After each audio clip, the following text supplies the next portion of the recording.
Hola, bienvenidos a una nueva clase de Derecho Cambiario. El día de hoy vamos a abordar el vencimiento y el pago.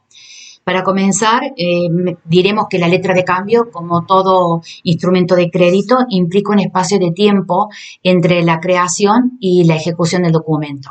Por esta razón, el legislador establece un requisito natural del plazo de pago, difiriendo de esta manera el ejercicio o la ejecución del documento cambiario sin que ello afecte la existencia misma del documento. En relación a esta época de pago, la ley establece específicamente, en primer lugar, quien tiene esa posibilidad de consignar la fecha es el librador de la cambial voluntariamente, sin perjuicio que también la ley lo va a cubrir en defecto de este. O sea, tienen también la posibilidad de la ley. Con relación a la época de pago, es importante destacar que debe ser posible, debe ser única, debe ser cierta. Es cierto en el sentido de que yo no la puedo someter a la fecha, al lugar, la época del pago a una condición. Yo no puedo decir que voy a pagar el día que Juana contraiga matrimonio. Tiene que ser concreto. Yo no puedo decir que voy a pagar el 30 de febrero, que es imposible. Y del vencimiento tiene que ser uno. Yo no puedo poner el 1 de abril y si no tiene lugar será el 15 de abril. Debe haber una sola fecha. Más allá de que hemos mencionado de que no es un requisito, si se quiere, esencial, un requisito natural porque lo cubre la ley. Ya lo desarrollaremos más adelante.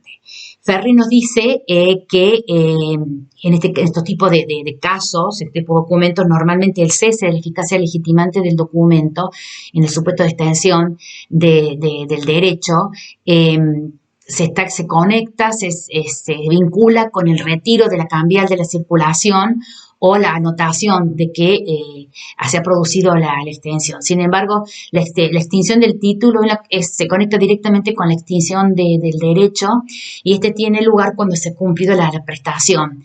De manera mal que una forma de que este cese de extinción del derecho se exterioriza es con el retiro del título o con la anotación en el mismo documento de que la prestación ha acontecido.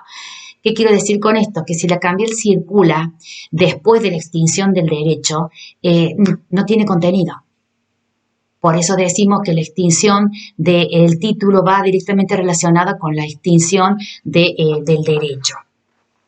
De esta manera, así se extingue el título cuando el derecho creditorio se ha extinguido por la prescripción. O cuando ha operado, por ejemplo, la caducidad del documento cambiario cuando se dan algunos de los supuestos previstos en el artículo 57. El título, si circula en estas condiciones, no tiene ya contenido, no es un documento cambiario. En cuanto al modo normal de extinción, bueno, nosotros tenemos que el cumplimiento de la prestación es el pago, pero todo va a depender de qué obligado cambiario realice el pago para que lo tengamos como un pago definitivo. ¿Qué quiero decir? Que no es lo mismo que pague un obligado principal que el pago lo haga un obligado regresivo. Si el pago lo hace un obligado principal, aceptante la letra, suscriptor en el pagaré, se produce la extinción del derecho, porque ha pagado aquel sujeto que tenía que atender el pago, ha cumplido el documento de la función por la cual fue creado, la promesa del librador en la letra, del pago de un tercero, o la promesa personal del suscriptor del pagaré de que la misma sea pagada. Ha concretado la promesa, entonces ha extinguido el derecho. Es un pago satisfactorio, como nos dice Gómez Leo. En cambio, si el pago, al no pagar el obligado principal, comienzan a pagarlo los regresivos, entonces este pago es un pago recuperatorio, libera a los posteriores firmantes, pero no extingue el derecho porque le cabe todavía a ese obligado que atendió el pago, ese obligado de regreso que atendió el pago, la posibilidad de ejercer el cobro con relación a los acreedores que le preceden en la relación cambiaria. De ahí que llaman pago recuperatorio. Otros autores distinguen en lugar de pago satisfactorio y pago recuperatorio, que es una clasificación que utiliza Gómez Leo.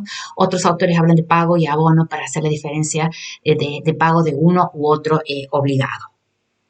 En cuanto a las formas de vencimiento, tenemos 4 formas de vencimiento previstas en el artículo 35. Los vencimientos son a la vista, a cierto tiempo vista, a fecha y a cierto tiempo fecha. Otra forma de vencimiento es nula, dice la ley, de manera tal que si yo pongo vencimientos escalonados, bueno, no tengo documento cambiario. En lo que respecta, ingresando ya el vencimiento a la vista, es pagar la presentación, carga, cambio de sustancias del portador, y lo tiene que hacer en un plazo máximo desde la creación, 1 año. Ese plazo puede ser amplio o disminuido por el librador y disminuido con relación a los demás obligados cambiarios. ¿Qué pasa si el librador pone un plazo de prohibición para la aceptación? Entonces, donde no se puede presentarse, entonces el término de 1 año corre una vez que ha vencido ese plazo de prohibición, y a partir de ahí corre nuevamente, corre por primera vez el plazo de un año, y ya no corre desde la creación, sino desde que se venció este plazo de prohibición para la presentación puesta por el librador.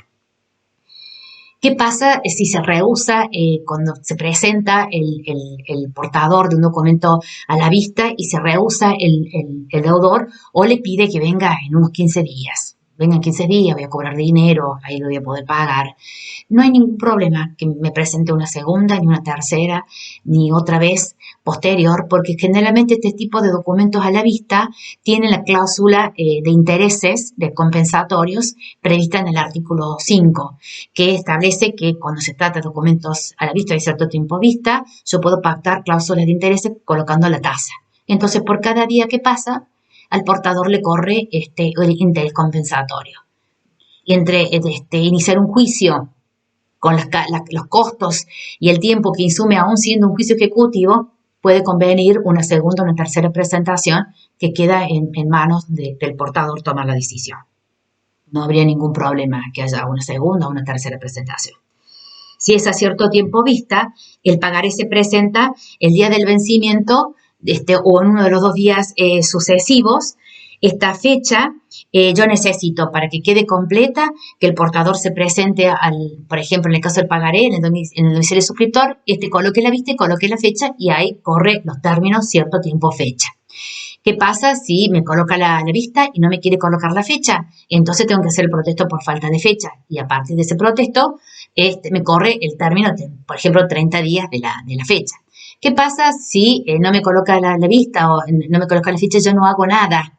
No formalizo el protesto por falta de fecha. Entonces la fecha, la ley dice que se entiende otorgada de la fecha para que corran los 30 días, el último día que tenía yo dentro del año de creación para presentarla, y a partir de ahí corren los 30 días. Pero cuidado, con relación al obligado principal.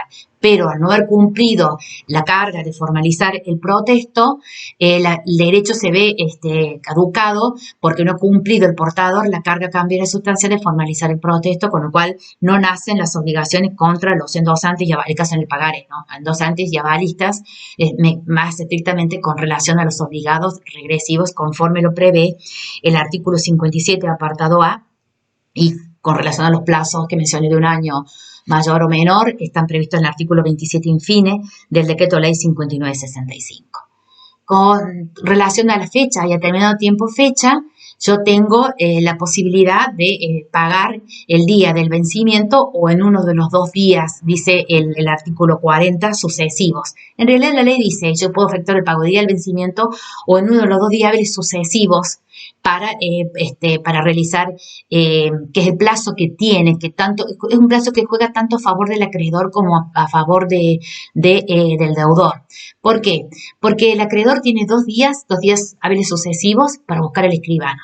A veces no se conocen escribanos, o a lo mejor estoy en un lugar, en una localidad donde no hay escribano y tengo que ir a otra localidad, o a lo mejor estoy en el extranjero y no conozco cómo puedo hacer para ir a ubicar un escribano. Entonces, la ley establece ese plazo y lo beneficia al deudor con ese plazo. Y también beneficia al deudor. ¿Por qué? Porque cuando vienen con el escribano, el portador y el escribano y requieren el pago y el deudor en esa oportunidad quiere tener el pago, ese pago lo puede hacer perfectamente porque es válido y lo libera al deudor. Por eso decimos que juega tanto a favor del acreedor como del deudor. Me interesa recalcar entonces que tenemos una fecha de vencimiento y un momento para el pago, que puede ser o la fecha del vencimiento o en uno de los 2 días hábiles sucesivos. El pago realizado en esos términos es un pago válido. En cuanto a las formas de vencimiento, tenemos las 4 formas y son taxativas, no hay otra. Y si no digo nada, no pongo fecha de pago, lo suple la ley. como les hice mención al comienzo, porque los documentos son puros y simples, entonces se entiende pagadero a la vista, a la presentación. ¿Qué pasa si en el pagaré la fecha de creación coincide con la fecha de vencimiento? Igual tenemos obligación cambiaria. Esta fecha de pago es inmutable, lo pone el librador y no lo pueden modificar o tocar los demás intervenientes en la relación cambiaria. Ahora vamos a ingresar al pago. Nosotros sabemos que por el derecho común que el pago es el cumplimiento de la prestación objeto de la obligación, es una de las formas de extinción de las obligaciones. Está previsto en el Código Velezano en el artículo 725 y en el nuevo Código en el artículo 865. Por supuesto que aparecen otras formas de extinción, la novación, la confusión, la remisión, la renuncia. Estas se admiten en materia cambiaria, pero con algunas particularidades. Gómez Leo, cuando hace el abordaje del tema del pago, dice que el pago hay que mirarlo desde distintas proyecciones. Un lado del principio de especialidad, del otro lado la sucesividad de vínculo y pluralidad de ejercicios y las aptitudes constitutivas y dispositivas. Cuando habla del principio de especialidad, dice que en materia cambiaria el pago tiene lugar cuando se entrega una suma de dinero. Como lo vimos con los caracteres, siempre es una suma de dinero, moneda de curso legal, nacional o extranjera.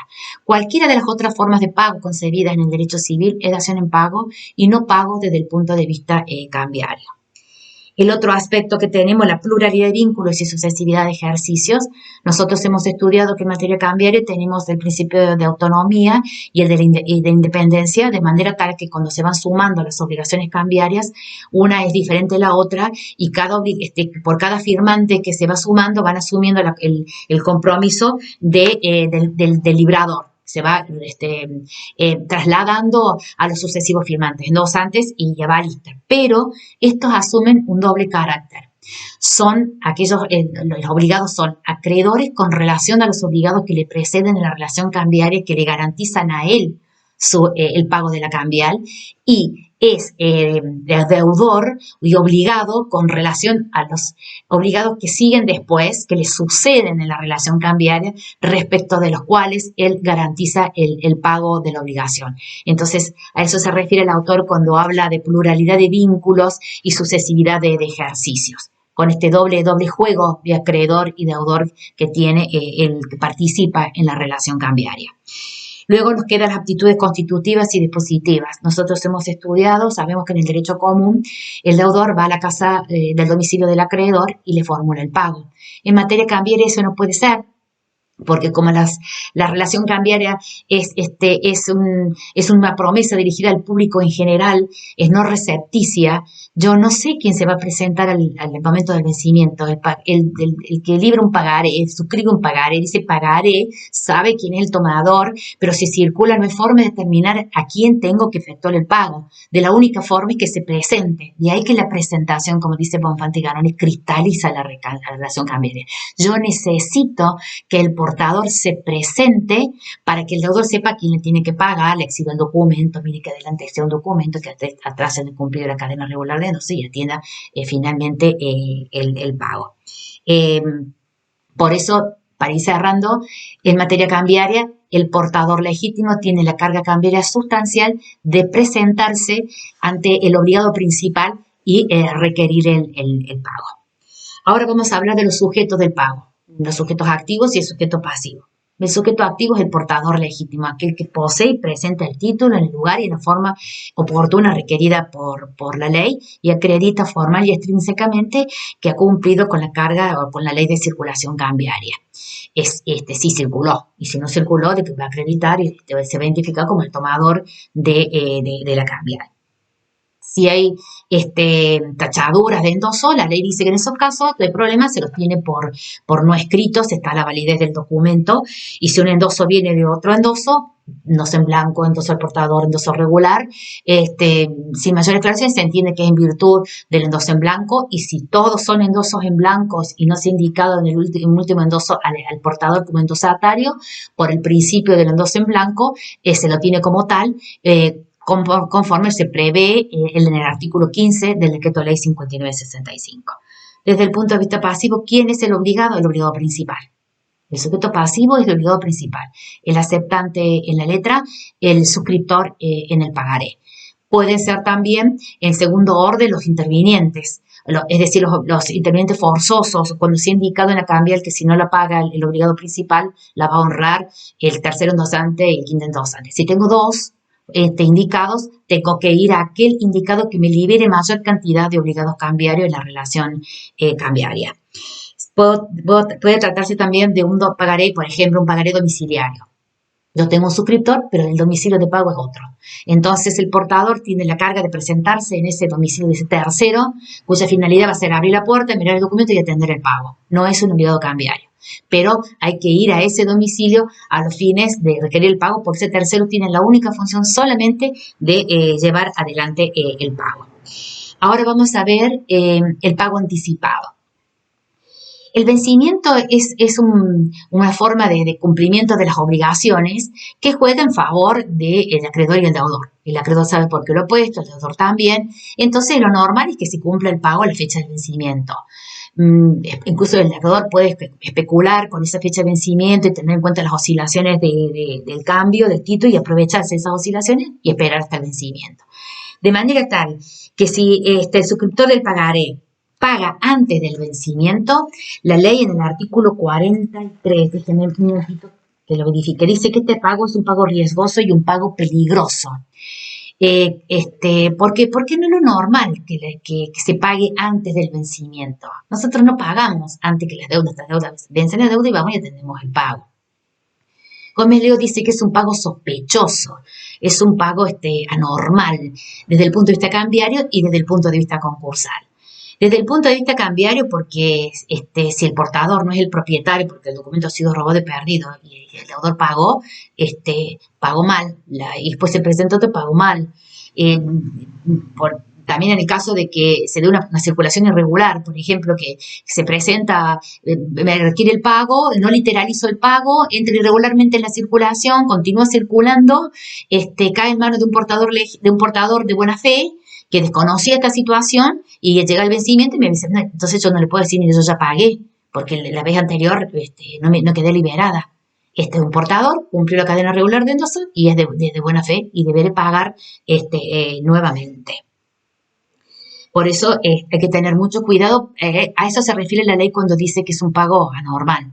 Desde el punto de vista concursal, el artículo 118, inciso 2 de la ley 24.522 dice que dentro de los actos que son inoponibles a los acreedores son los pagos anticipados de deudas. ¿Por qué? Porque si una persona está en cesación de pagos y algunas deudas no las ha pagado al punto tal que tiene juicios, no está en condiciones de estar pagando anticipadamente. Entonces la ley presume el fraude en estos casos, y declara ineficaz de pleno derecho.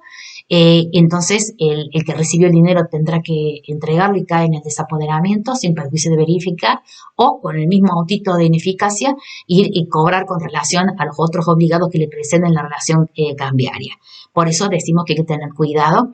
Esto de que con el auto de ineficacia puede iniciar la acción contra los otros, está previsto en el artículo 155 de la ley 24.522.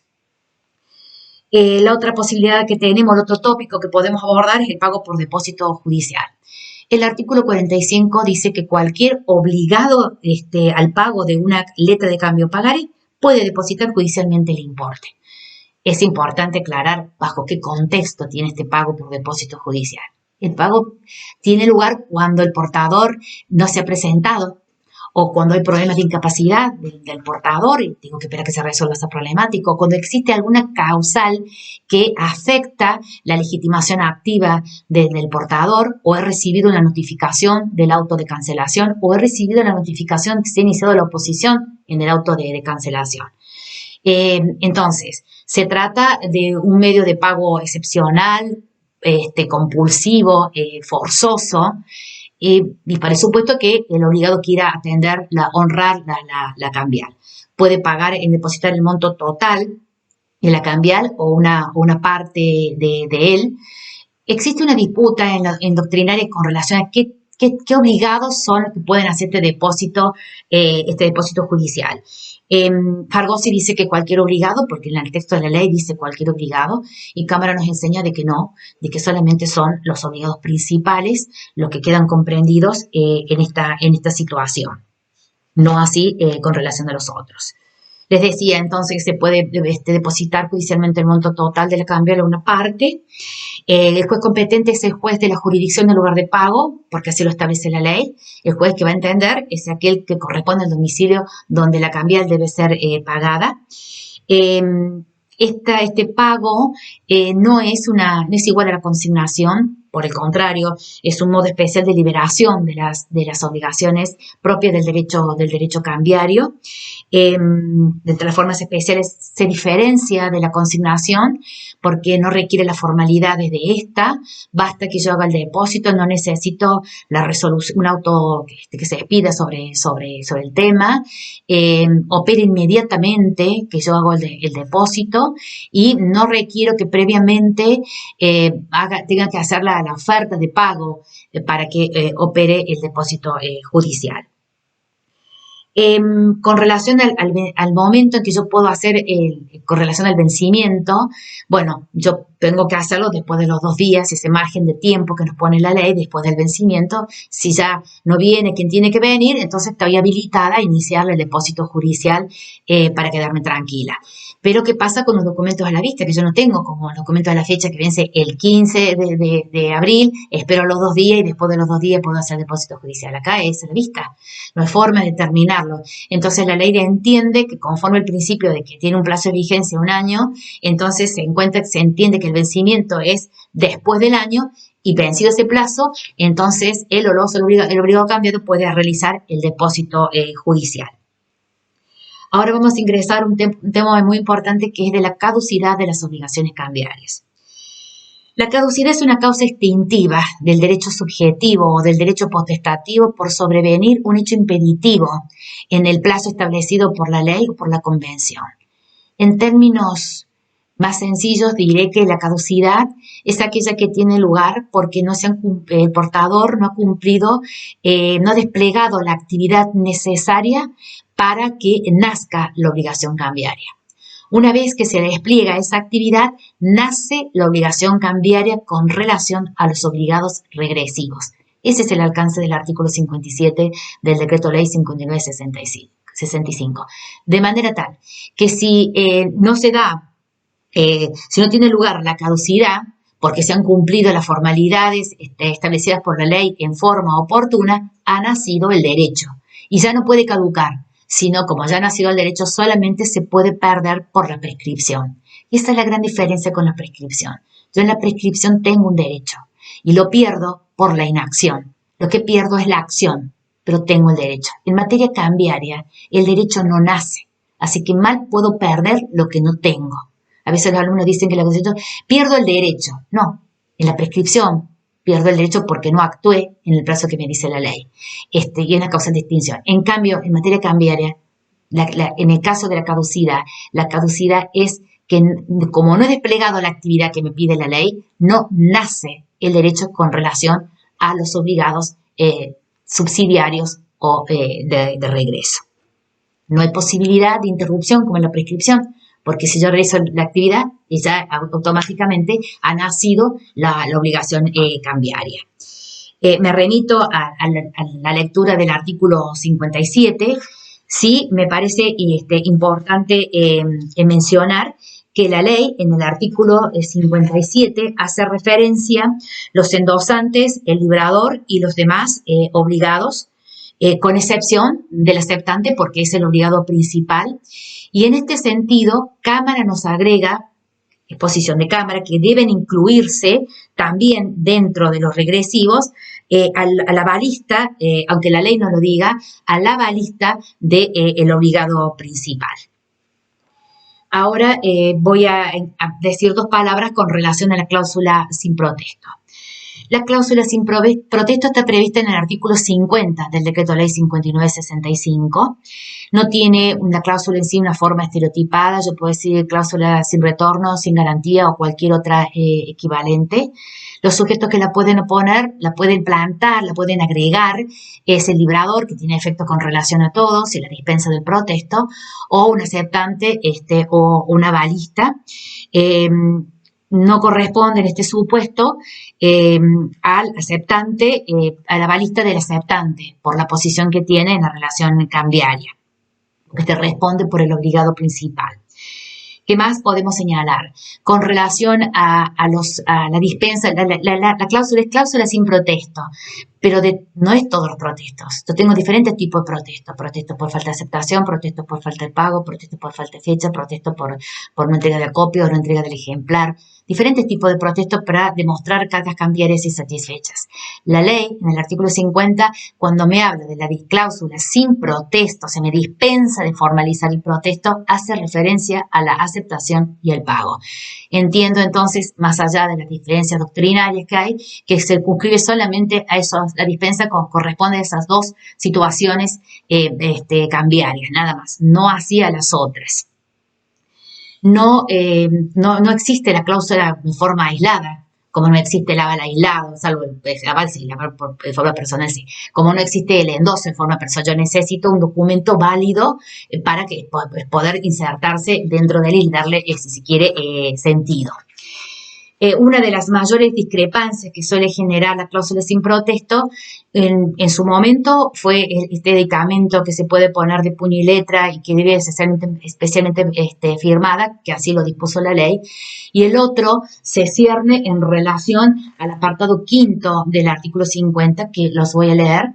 Dice, esta cláusula no libera al portador de la obligación de presentar la letra de cambio en los términos prescriptos ni de dar los avisos. La prueba de la inobservancia de los términos incumbe a quien la invoca contra el portador. Lo que acá quiere decir es lo siguiente. Yo tengo portadora la obligación de presentarme y si no me pagan, hacer el protesto de que me presenté y que no me pagaron. Esa es la carga cambiaria. El portador no está argumentando ningún hecho controvertido porque es un poseedor de buena fe, cuando después de la fe se presume, cuando tengo la posesión y la cadena regular de endosos. Entonces, en principio no tiene que probar nada. Si las partes combinan dispensar de la cláusula, mejor para el portador, que no tiene que ir a gastar a un escribano para poder iniciar la acción judicial y la vía ejecutiva. O sea, está hecha en favor, de manera tal que no lo puede perjudicar, porque si no, no utilizaría la cláusula sin protesto. El tema es el siguiente, que si el actor, que es el portador, goza de todas esas presunciones, le resulta difícil al ejecutado probar un hecho negativo que es que el portador no se presentó. Resulta difícil y es un hecho negativo probar, los plenarios hablan de la prueba diabólica, y de las 4 formas de vencimientos es más difícil cuando el vencimiento es a la vista. Entonces, ¿qué tiene que hacer para cómo puede resultar probar un hecho negativo? Antes de entrar al plenario, voy a dar un ejemplo. Si el documento vence el 15 de abril y yo le digo, no, mire, señor juez, no se presentó porque yo no hablamos y no tuvo lugar porque yo estaba en Francia. Entonces, como que tengo un hecho puntual del cual yo puedo probar un hecho negativo de la no presentación. Pero el documento a la vista es mucho más complicado. Entonces, surgieron los fallos plenarios en 1981, fallos plenarios de las Cámaras Nacionales en lo Comercial. El del 81 fue de Cairús José contra Romero Héctor y otro, solicita ejecutivo. Y en esa oportunidad, los tribunales en pleno se decidió que quien invoque la falta de la presentación de los documentos tiene la carga de la prueba de esta inobservancia, tal cual lo que dice el precepto normativo. En esa oportunidad nada se dijo de aquellos documentos cambiarios que vencen a la vista. En 1984 surgió el plenario de las Cámaras Nacionales de lo Comercial en los autos caja de crédito de los centros comerciales contra Wagner Carlos A. Y en dicha oportunidad el tribunal conformado, basándose en los artículos 549, apartado segundo del Código Civil y Comercial de la Nación y 577 del mencionado código, que dice que cada una de las partes deberá probar el presupuesto de hecho de la norma y las normas que invocare como fundamento de su pretensión, defensa y excepción. ¿Qué quiere decir esto? Como es mucho más difícil para el ejecutado probar un hecho negativo, la prueba diabólica, insisto, como dice el plenario, entonces le impone al actor, al portador, que indique el sitio o la fecha en que tuvo lugar el hecho que está argumentando, por lo cual está exigiendo la asistencia del derecho. Y de esa manera el ejecutado tiene la posibilidad de ver la forma, de, si está seguro y quiere seguir insistiendo, de probar este hecho negativo de la presentación. Para cerrar, me parece importante señalar que el portador legítimo, que es aquel que posee el documento y ha cumplido con la ley de circulación, tiene la carga cambiaria sustancial de presentarse ante el obligado principal y requerir el pago, y en su defecto, si no hace el pago, realizar el protesto, que es la prueba de que se presentó. En estos fallos plenarios se recalcó muy bien de que si bien la cláusula sin protesto me dispensa de realizar el protesto, que es la prueba de que me presenté, en modo alguno me dispensa de la prueba misma, que es el hecho de la presentación. Precisamente por eso, porque como la presentación cristaliza la relación cambiaria y une al acreedor, portador de la cambial con el obligado a atender el pago, en este caso el aceptante o el suscriptor, en el caso del pagaré, no hay forma que lo pueda identificar si no se presenta. O sea, de ahí que la necesidad del hecho de la presentación, que en modo alguno lo excluye la cláusula sin protesto. Hasta acá la clase de hoy. Espero que les resulte útil. Cuídense mucho y nos encontramos en un próximo enlace.